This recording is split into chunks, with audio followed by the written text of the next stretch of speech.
Hi everybody. The reason why I'm doing this video is to talk more about sometimes the tears that are in our lives and the switches that we go through. Um, what a lot of people don't know, those switches and those tears, you still have to deal with, you still have to manage, you still have to fight against, you still have to do what you have to do despite whether or not you deserve it. The reason why I'm doing this, I remember a young woman. She's close to me. She's my family. She's in my bloodline and everything. And she's in the church. Like she was, going to church real hard. Just going to church, and trying to serve God the best she could, even though she was going through a lot. And in the church, we still have spirits that are dwelling in the church and right there in God's house. You have sexual spirits that's trying to lure you out of the church. Sex demons, unclean spirits, spirit of obesity and stuff like that. These women have conquered many things, but some of them have not conquered obesity and stuff like that. And that's probably a hard challenge, and stuff like that. And me struggling also with my weight. I'm not like heavy side, but at the same time, I do struggle with my weight, and it's many things that you struggle with in the church. But the biggest thing I wanted to talk about was the tears that go on. And God showed me a switch between a family member of mine where Satan had, pretty much manipulated his way and switched things around for that person. That person didn't have plans on having any more kids. That person didn't have plans on going through what they were going through. And they were manipulated into that. And God showed it to me clear as day. And he was like, this is what happened to you. He said, it's not even your fault. It's a tear. It's a switch of what you were doing because somebody else want to reap, or how can we say it? We call it trying to reap your harvest. So what they do, they turn around and they try to do all kinds of stuff to reap your harvest. Like you sowed a good harvest, but they want to reap it. It's a tear. It's a type of tear that they use, and it's a switch of reality where your reality is switched with theirs, where you didn't have sex.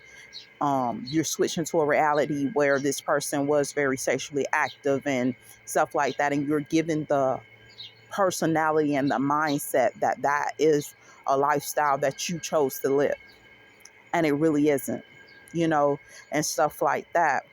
And even though it isn't your mindset, you have to now push forth despite the fact that that's not your mindset, despite the fact that that's not something that you did, despite the fact that you have been wrong, until God sits up there and remove this wrongness from you or whatever, if you choose to have it removed or whatever. This is stuff that happens, you know, and stuff. And the people of God is mostly affected by this because we're always like, I can't believe you, my child, or I can't believe you this, or I can't believe that, or whatever. And it's the reason why you can't believe it, because it isn't them. And they did not do anything wrong. And the biggest thing, they were taken advantage of and victimized, but they can't even cry out for help doing their victimization, dealing with this tear. They can't even, it's so many different things that are going on with the people of God where they can't really cry out and say, look, I have been attacked, because they don't really have a memory of that attack. The memory that has been put in place is not a memory that really is of them. Their personality isn't like that. I'm not that type of woman. You get what I'm saying? Or that type of man. But the reality that was given to them is an unfair reality. It's a tear. It's a switch.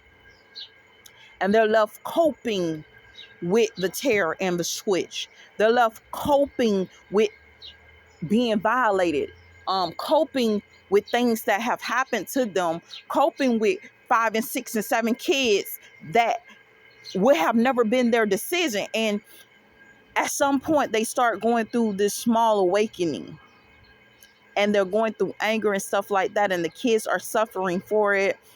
They're suffering for it. They're going through and stuff like that. And it's so many different things that are happening because Satan does not want to release you. And I'm going to tell you what Satan is. Satan is the veil. So he doesn't want to release you.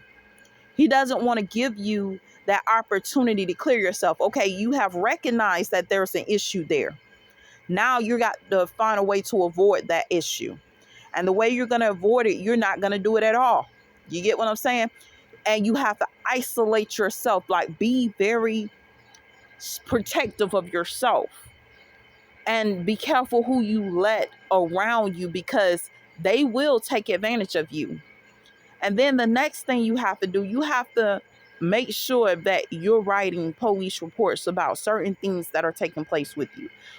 People can call it an anomaly. People can call it whatever the hell they want to call it. I'm just going to be honest with you. It's unfair. It's unfair, and it's not a good thing for you. So, and I know you guys are probably listening to me. I was like, I don't care what the hell you want to call it or whatever. And you probably feel like, okay, well, that's a little bit aggressive for her to be in the house of God. It is what it is. It's unfair. It's not good for them to have to go through this type of abuse, this type of thing happening to them constantly, these type of tears happening to them, and there is no consequence for the people that are doing it. Now, these people have tricked you and manipulated you into thinking that God, because you didn't answer when he wants you to answer. The question is, could you even hear him? Did you even know that he was calling for you? Because you have now evidence that it's a terror there that's preventing God from actually being able to communicate with you, preventing you from knowing God's will for your life, preventing you from actually being where you need to be. And this has been going on your whole life. So the broken down communication was the veil. The broken down communication was the devil, which that's what I call the veil, the devil deceiving and lying to you. It covers the eyes, it covers the ears, it covers the mouth, so that the devil can steal from you and take that which you have. So the devil's coming in, he's trying to steal, kill, and destroy. So he's killing you because he's diseasing you. He's doing all this stuff, or whatever you want to call it, because it's not something that's just attacking women. We have our men that now are attacked by this. We have our children that are attacked by this. They're good children, but they're reaping the harvest that isn't their harvest. They're being hurt. They're going through because they're reaping blessings that are not their blessings. And we have been in war for quite some time, but the children don't even know about the war because they're going through tears. They're going through being out of it, being in the darkness, and not being able to actually help fight and combat the things that are attacking them, raping them, abusing them, taking them through, just dogging them out. So that's why the Bible came. But guess what? In the time of darkness, a lot of times you don't have that word of God. That's why I said seek the kingdom of heaven early. Because in that time, they're going to start changing the Bible. They're going to start messing with the word of God. They're going to start messing with the music of God. They're going to start messing with so many different things. And you're going to go through the tear.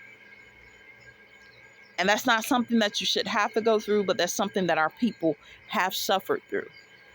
My words to you is, once you recognize it, make better decisions. Once you know God's will for your life, start making better decisions. Start moving forward towards what God has called you to be. Do avoiding. When you avoid, that means I'm not doing it at all.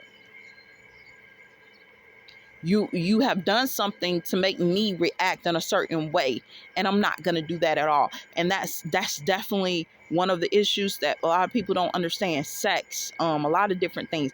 You have to fast constantly. You have to do all this different stuff.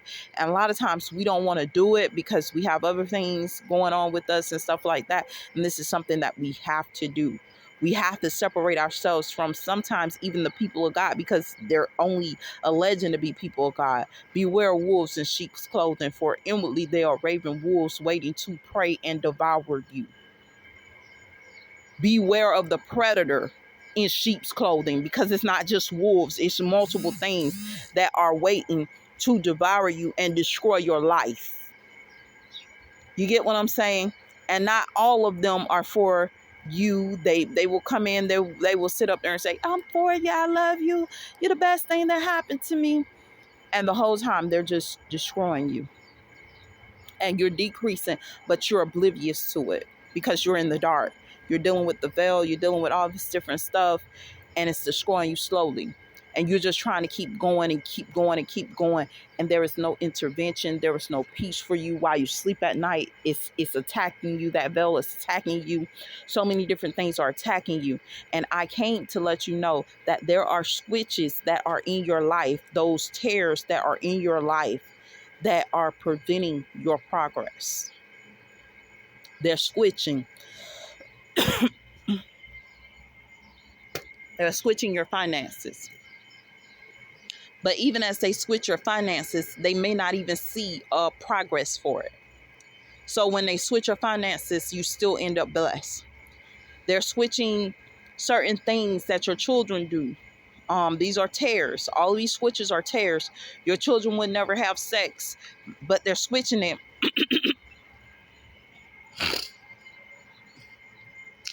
where they can say your child is having sex. All of this stuff they're doing, you have to be careful.